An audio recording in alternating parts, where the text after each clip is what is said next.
안녕하세요. 대출원입니다. 오늘은 제가 직접 입찰을 하고 폐차했는 물건에 대해서 한번 공유해 드리도록 합니다. 경매라고 하면 보통 금액을 많이들 생각하시는데요. 제가 이번에 입찰했던 물건은 200만 원대에 정확히 180만 원대의 아파트 지분이었어요. 물론 폐차는 했습니다만은 나름 높게 썼다고 썼지만 더 높게 쓰신 분들을 이길 수가 없었네요. 과연 어떤 물건인지 보여드리도록 할게요. 우선 경상남도 양산에 있는 아파트 지분이었고요. 동호수가 너무 좋았어요. 7층 702호입니다. 처음에 임장을 갔을 때는 굉장히 아파트 단지도 있고, 그다음에 상업 지역도 같이 있고, 살기 괜찮은 그런 아파트였어요. 근처 한 바퀴 돌고, 그다음에 해당 물건지 가서 확인하고, 근처에서 인터뷰를 하고, 그렇게 돌아왔었습니다. 근데 워낙 소수 지분이다 보니까 보증금은 18만 2,200원이 들어갔어요. 금액도 굉장히 적게 들어가는 그런 물건이었습니다. 근데 해당 물건은 지분이다 보니까 공유자 우선 매수 신청이 가능해요. 특히 경매는 입찰업장에서 만약에 저희가 낙찰을 받는다고 하면 재명한이 얘기를 합니다. 혹시 공유자 우선 매수하실 분 이렇게 물으면 공유자가 그 자리에서 즉시 손을 들고 공유자 우선 매수를 한다고 얘기를 해야 되며, 그리고 보증금을 꼭 가지고 가야 돼요.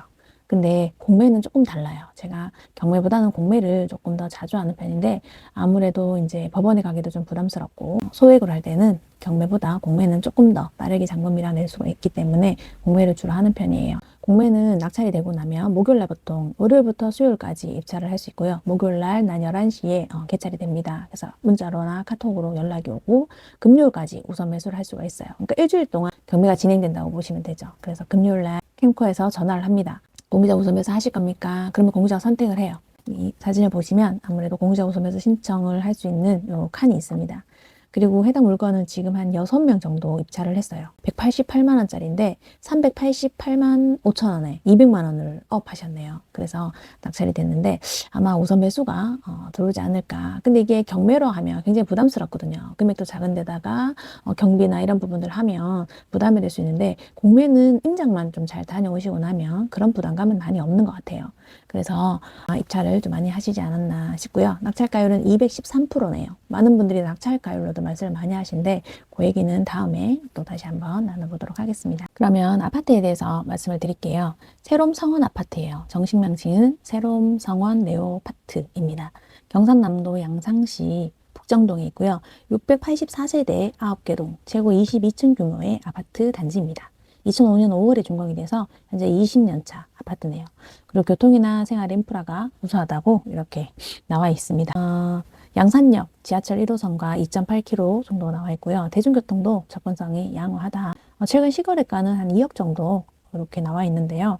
제가 보여드린 자료에도 똑같이 106제곱미터로 봤을 때에 최근 2025년 11월에 2억 3,100이 있었고요.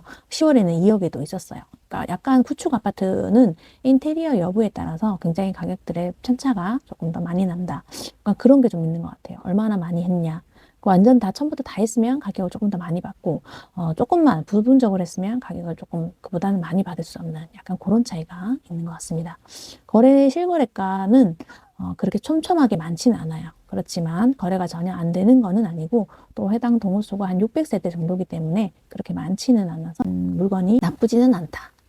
200만 원 묻기에는 괜찮다. 경험 삼아 하기에도 나쁘지 않다.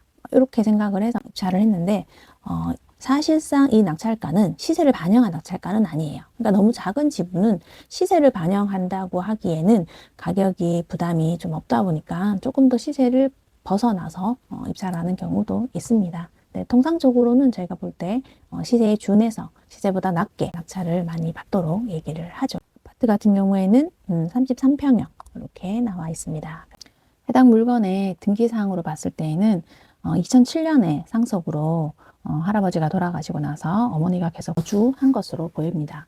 그러나 할머니가 돌아가시면서 나머지 형제분들 지분을 한 분한테도 다 몰아준 걸로 그렇게 보이고요. 그 형제분들 중에 한 분이 또 사망하시면서 자녀나 와이프한테 지분으로 상속이 된 것 같아요. 그래서 지금 나온 건 459분의 4입니다. 굉장히 작은 지분이 났죠. 그래서 금액이 굉장히 작은 거죠.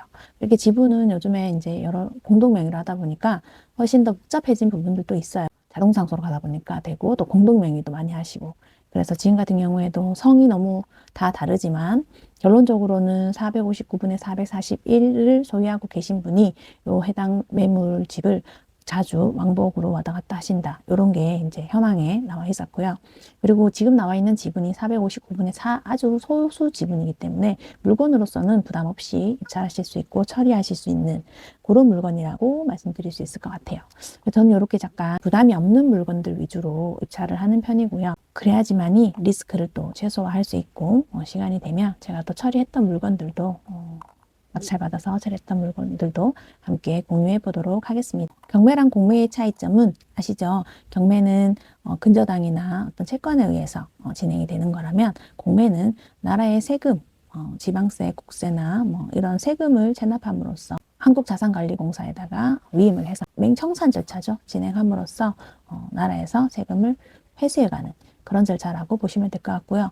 공매 온비드에도 굉장히 다양한 물건들이 있죠. 신탁 물건도 있고, 뭐 요즘은 파산 뭐 이런 물건들도 있고, 이렇게 저희가 늘 하고 있는 국세 체납 관련된 공매 물건도 있습니다.